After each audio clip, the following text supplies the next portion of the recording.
ये कोई पूछने का प्रश्न है?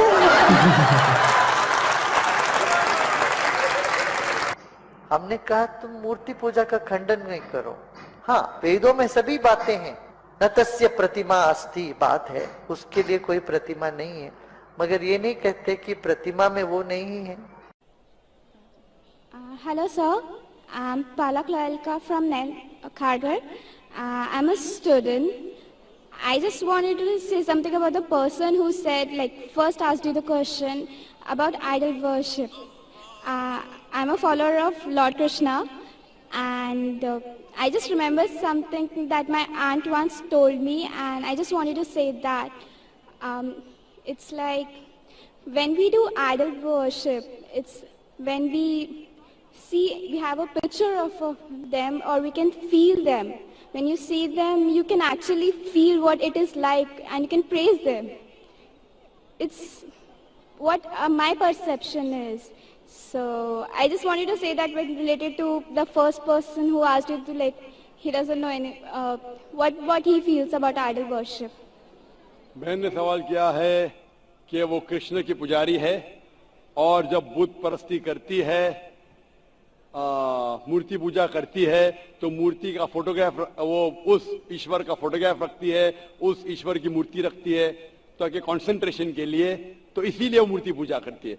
बहन, आपके हिंदू धार्मिक किताब में लिखा है कि मूर्ति पूजा गलत है, और मैं कई बार कह चुका हूं, फिर से दोहराता हूं, क्या लिखा है श्वेताश्वेतर उपनिषद में चैप्टर नंबर 4 मंत्र नंबर 19 और यजुर्वेद में अध्याय नंबर 32 मंत्र नंबर 3 में, न तस्य प्रतिमा अस्ति, उस ईश्वर, उस भगवान की कोई प्रतिमा नहीं, कोई फोटोग्राफ नहीं, कोई पिक्चर नहीं, कोई पेंटिंग नहीं, कोई बुत नहीं, कोई मूर्ति नहीं। लेकिन फिर भी आपके मजहबी किताब में साफ तौर पे लिखा है मूर्ति पूजा गलत है। फिर भी हिंदू धर्म के अधिकारी पंडित मुझसे कहते, मैं जब कहता हूं आपकी मजहबी किताब में साफ लिखा है गलत है, क्यों करते आप मूर्ति पूजा, तो वो कहते हैं कि मूर्ति पूजा करते हैं, मानते हैं गलत है, लेकिन मूर्ति पूजा करते कंसंट्रेशन के लिए। जब हम हायर लेवल ऑफ कॉन्शियसनेस पहुंच जाएंगे तो मूर्ति पूजा की जरूरत नहीं। पहले पहले शुरुआत में कंसंट्रेशन के लिए मूर्ति जरूरत है, हायर लेवल पे, हायर कॉन्शियसनेस पे मूर्ति की जरूरत नहीं। तो मैं उनसे कहता हूं, उन पंडितों से और आपसे भी, हम मुसलमान हायर कॉन्शियसनेस पहुंच गए, हमें मूर्ति की जरूरत नहीं। मैं इनसे पूछता हूं कि शुरुआत में कहते हैं कि स्टार्टिंग में जरूरत है, बाद में नहीं। जब आप स्कूल में जाते हैं, पहली कक्षा में आप बेसिक सीखते हैं, बेसिक सीखते, कठिन चीज बाद में सीखते हैं, 8वीं 9वीं 10वीं में। तो मैथ्स में अगर कोई कहेगा 2 + 2 = 5, आपने कहेंगे गलत है, मैं जानता हूं, 10वीं में आऊंगा तो कहूंगा कि 2 + 2 = 5, it is 4। आप बचपन में ही कहेंगे भाई 2 + 2 4 इज द फाउंडेशन। अगर हर मजहब का फाउंडेशन है कि भगवान की मूर्ति नहीं है, फोटोग्राफ नहीं है, बुत नहीं है, फाउंडेशन ही जब पहले गलत सिखा रहे तो आगे जाके कैसी इमारत बनेगी। तो इसीलिए इन पंडितों से जब मेरा बहस होता है, गुफ्तगू होती है, वो जवाब ही नहीं दे सकते। वो बोलते मानता हूं कि हमारी मजहबी किताब में गलत है, लेकिन फिर भी इनिशियली कंसंट्रेशन के लिए। तो मैं कहता हूं कि हम मुसलमान इनिशियली भी हमें जरूरत नहीं मूर्ति की, ना बुत की। हमें हमेशा हक बात कहना चाहिए, और ये साफ तौर पे लिखा है सारी मजहबी किताबों में, चाहे हिंदू मजहब की किताब हो, ईसाई मजहब की, यहूदी मजहब की, इस्लाम मजहब की, मूर्ति पूजा गलत है और हराम है, और हमें इससे दूर रहना चाहिए। हमें खुदा की कलाम पे, खुदा के कलाम पे, खुदा के अहकामात पे अमल करना चाहिए, ये दीन के ठेकेदारों के नहीं। अगर आपको लगता है कि जाकिर गलत है, जाकिर को भी छोड़ो, जाकिर इस्लाम में 0 है। अगर जाकिर वो बात कर रहा है जो खुदा से मिलती है, जो आखिरी पैगंबर से मिलती है, इसीलिए मैं हवाला देता हूं, चैप्टर नंबर वर्स नंबर। इतने हवाले थोड़ी फेंक रहा हूं मैं, आप चेक करो और जाके तहकीक करो, संतुष्ट हो जाएंगे तो अमल करो। तो मैंने इतने हवाले दिया हूं। बहन, आप मानते हैं कि बुत परस्ती गलत है अभी? Sir, I completely agree with what you said. माशाल्लाह, आप अग्री करते हैं लेकिन अमल नहीं करते। There's another point of it. So honestly, I am not such a religion follower. I just believe that I have a God, and even today, I haven't read many of the books of religion. I've just read Bhagavad Gita, and When Bhagavad Gita does it say that you have to do idol worship? Yes, Sister, sir. I don't want you to be very religious. At least be little religious. And the So- basics of religion is that idol worship is haram. Idol worship is forbidden. I am asking you where, which chapter, which verse of Bhagavad Gita tells you that you have to do idol worship? Which verse? so I would like to say the reason I believe in idol worship. It is when I have a problem, a very big problem, all I do is I close my eyes, visualize and feel my Lord, that is Lord Krishna whom I worship. And it just makes me feel so much better. I get so much strength that I know I'm ready to face anything that comes. Oh, I will give you the reply. Sister, if you read Bhagavad Gita, chapter number 7, verse number 20, it says that those whose desire has been stolen, those whose desire has been stolen by material things, they do idol worship. Verse number 21 says that if you worship the false god, God will fulfill your wish, you will go to the kingdom of the false god. So Bhagavad Gita says that if you worship false god, he will fulfill your requirements, but you will go to the kingdom of the false god. Same thing is mentioned in the Quran. Allah gives you, even if you worship wrong things, Allah fulfills your desires and you go more into the depths of darkness. So this is, God is testing you, that do you really worship the true God or do you believe in wrong things? If you worship the wrong thing, Allah fulfills your desires and puts you more in the depths of darkness. You may think that if you ask an idol for wealth, you get wealth. Wealth will not take you to paradise. Following the commandments of God will take you to paradise. So sister, isn't it mentioned in Bhagavad Gita that don't do idol worship? It says those whose intelligence has been stolen by material desires, they do idol worship. So do you mean, I'm asking you, are you a materialistic person? I don't think so. So then why do you do idol worship? You are going against the teachings of Bhagavad Gita. I get it. I would like to think about it. Thank you, sir. Go back home, think about it, read the translation of Bhagavad Gita, and I request you to even read the translation of the Quran. Yes, sir, I Inshallah, you read the translation of the Quran, and inshallah, I will ask the sisters to give an English translation. And if you are satisfied, it will show you the true direction of how a life should be led. Thank you, Hope that sir. answers the question, sister. Yeah. जी मैं जानने की कोशिश करेंगे कि Hinduism में खुदा का तसव्वुर क्या है। जब हम कोई आम हिंदू से पूछते हैं कि आप कितने खुदाओं में मानते हैं, कुछ हिंदू कहेंगे 3, कुछ कहेंगे 10, कुछ कहेंगे 100, कुछ कहेंगे 1000 और कुछ कहेंगे 33 करोड़ 330 मिलियन। लेकिन जब हम एक विद्वान हिंदू से पूछते हैं जो अपने हिंदू ग्रंथ का मुताला कर चुका है कि हिंदू मज़हब में एक हिंदू को कितने खुदाओं में मानना चाहिए, तो वो हिंदू विद्वान कहेगा कि हिंदू को सिर्फ एक खुदा में मानना चाहिए और सिर्फ एक खुदा की इबादत करना चाहिए। लेकिन आम हिंदू वो एक फ़लसफ़े में मानते हैं जिसे कहते हैं पैंथीइज्म। पैंथीइज्म के मानी सब कुछ खुदा है, और आम हिंदू ये मानता है कि सब कुछ खुदा है। पेड़ खुदा है, सूरज खुदा है, चांद खुदा है, इंसान खुदा है, सांप खुदा है। हम मुसलमान ये मानते हैं कि सब कुछ खुदा का है। पेड़ खुदा का है, चांद खुदा का है, सूरज खुदा का है, इंसान खुदा का है, सांप खुदा का है। तो जो अहम फ़र्क आम हिंदू और आम मुसलमान में है कि आम हिंदू कहता है कि सब कुछ खुदा है और आम मुसलमान कहता है सब कुछ खुदा का है। ये अहम फ़र्क सिर्फ का है। अगर इस का के फ़र्क को मिटाएंगे तो हिंदू और मुसलमान एक हो जाएंगे। और इस फ़र्क को कैसे मिटाया जा सकता है? जिस तरीके से कुरान में लिखा है, सूरह इमरान सूरह नंबर 3 आयत नंबर 64 में, तालो इला कलिमतिन सवाइम बैना बैनकुम आओ उस बात की तरफ जो आप और हम में यकसा है। सबसे पहली बात, अल्लाह नाबुद इल्लल्लाह, कि हम सिर्फ एक खुदा की इबादत करें। अभी हम तहकीक करेंगे कि हिंदू मज़हब की किताब में खुदा का तसव्वुर क्या है। हिंदू मज़हब में एक अहम किताब है जिसका नाम है उपनिषद।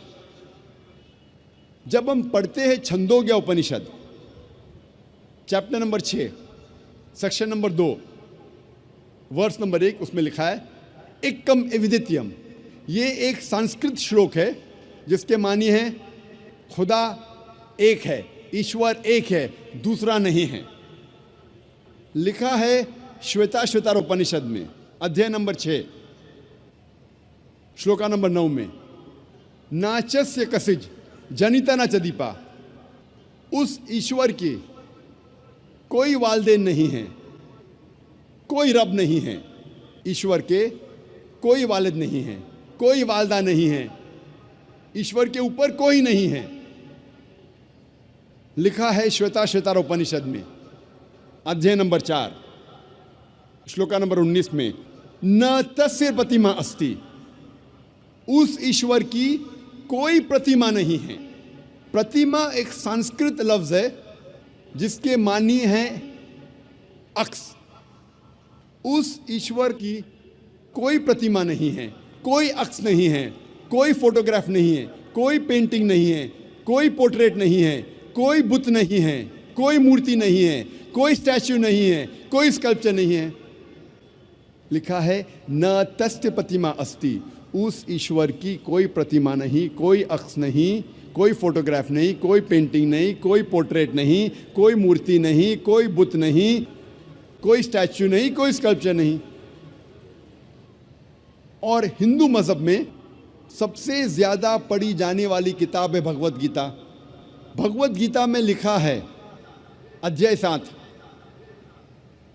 श्लोक नंबर 20 में, all those whose intelligence has been stolen by material desires, they worship demigods।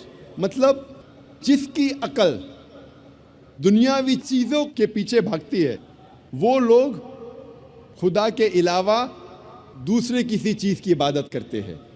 जब हम तफसीर पढ़ते हैं, कई भगवत गीता की तफसीर में लिखा है कि जो लोग की बुद्धि, जो लोग की अकल पैसे के पीछे भागती है या दुनियावी चीज़ों के पीछे भागती है, वो बुत परस्ती करते हैं, खुदा के अलावा दूसरी चीज़ की इबादत करते हैं।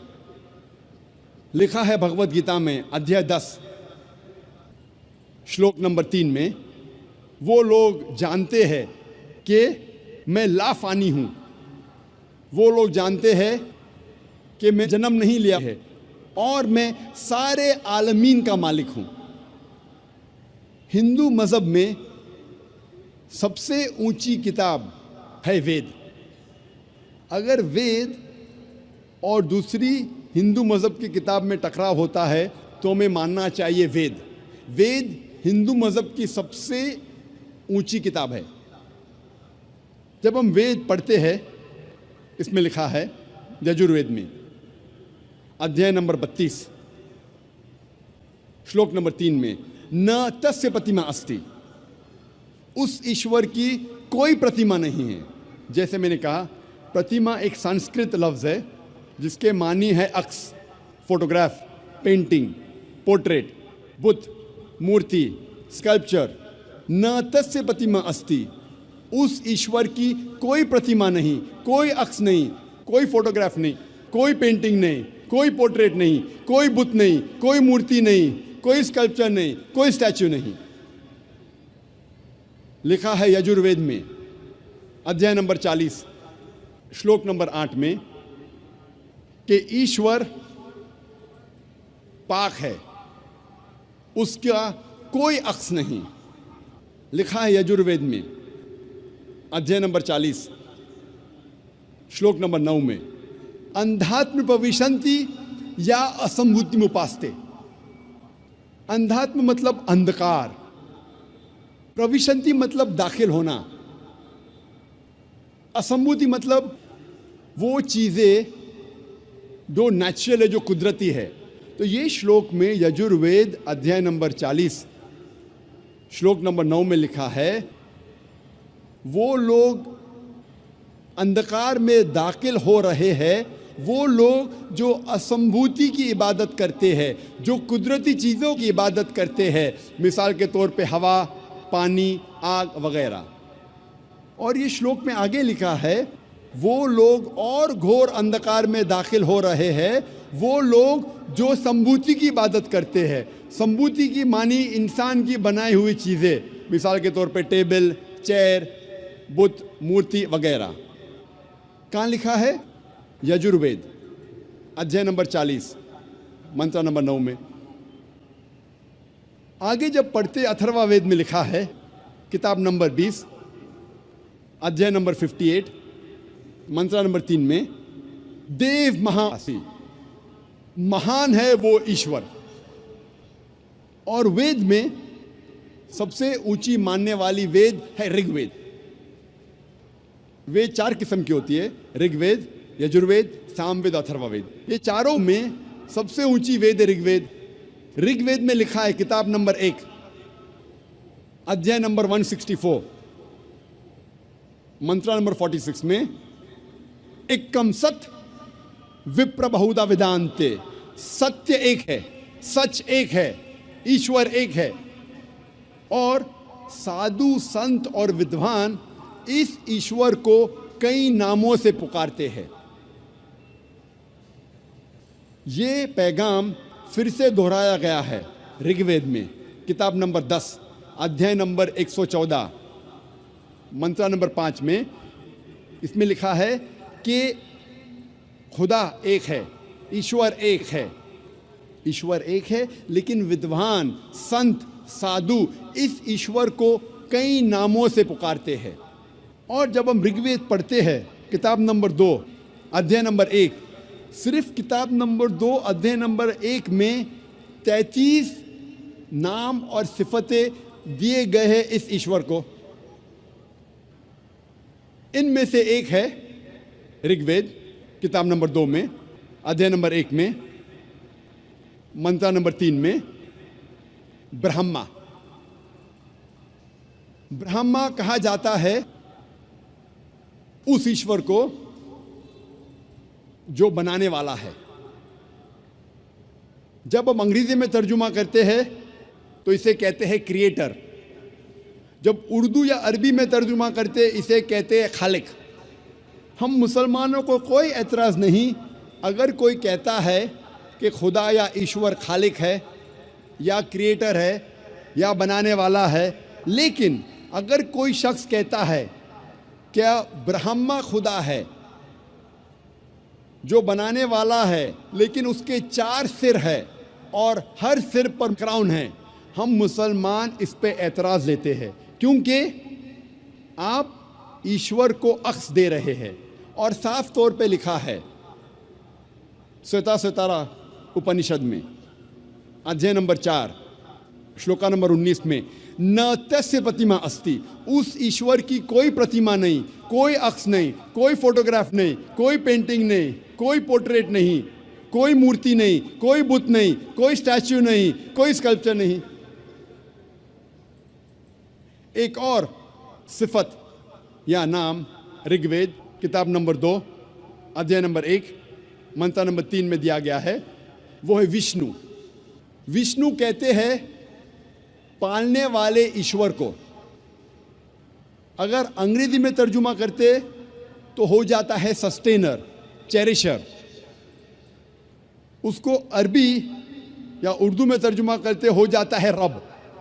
हम मुसलमानों को कोई एतराज़ नहीं अगर कोई कहता है कि खुदा या ईश्वर रब है, सस्टेनर है, चेरिशर है, पालने वाला है। लेकिन अगर कोई शख्स ये कहता है कि विष्णु पालने वाला खुदा है, पालने वाला ईश्वर है, और उस ईश्वर के 4 हाथ हैं जैसे इंसानों जैसे, और एक हाथ में चक्रा है और दूसरे हाथ में कौंच है, और वो पानी पे जा रहा है सांपों पे बैठकर, या हवा में उड़ रहा है एक परिंदा जिसका नाम है गरुड़ा पर, हम मुसलमान इस पर एतराज़ करते हैं क्योंकि आप खुदा को अक्स दे रहे हैं और आप यजुर्वेद अध्याय नंबर 32 मंत्र नंबर 3 के खिलाफ जा रहे हैं, जिसमें लिखा है न तस्य प्रतिमा अस्ति, उस ईश्वर की कोई प्रतिमा नहीं, कोई अक्स नहीं, कोई फोटोग्राफ नहीं, कोई पोर्ट्रेट नहीं, कोई पेंटिंग नहीं, कोई बुत नहीं, कोई मूर्ति नहीं, कोई स्कल्पचर नहीं, कोई स्टैच्यू नहीं। जब हम ऋग्वेद पढ़ते हैं, ऋग्वेद में लिखा है किताब नंबर 8 में अध्याय नंबर 1 मंत्र नंबर 1 में मां चिदन यदि संसद, इबादत सिर्फ वो एक ईश्वर की करो, सिर्फ उसकी प्रशंसा करो। लिखा है ऋग्वेद में किताब नंबर 6 अध्याय नंबर 45 मंत्र नंबर 16 में, या एक मुश्ती ही, प्रशंसा सिर्फ वो एक खुदा की करो, सिर्फ उसकी इबादत करो। और हिंदू मज़हब में जो ब्रह्मा सूत्रा है, जो हिंदू मज़हब का कलमा है, वो है एकम ब्रह्म द्योत्या नास्ते नेना नास्ते किंचन, भगवान एक ही है, दूसरा नहीं है, नहीं है, नहीं है, जरा भी नहीं है। There is only one God, not a second one, not at all, not at all, not in the least bit. जब हम हिंदू मज़हब की किताबों का मुताला करते हैं, हमें पता लगता है कि हिंदू मज़हब में लिखा है कि एक ही ईश्वर, एक ही खुदा की इबादत करो, जिसकी कोई प्रतिमा नहीं, जिसका कोई अक्स नहीं, जिसका कोई फोटोग्राफ नहीं, कोई पेंटिंग नहीं, कोई पोर्ट्रेट नहीं, कोई बुत नहीं, कोई मूर्ति नहीं, कोई स्टैच्यू नहीं, कोई स्कल्पचर नहीं। अगर आपको समझना है कि हिंदू मज़हब में खुदा या ईश्वर का सही तस्वुर क्या है, तो आपको हिंदू मज़हब की किताबों का मुताला करना चाहिए।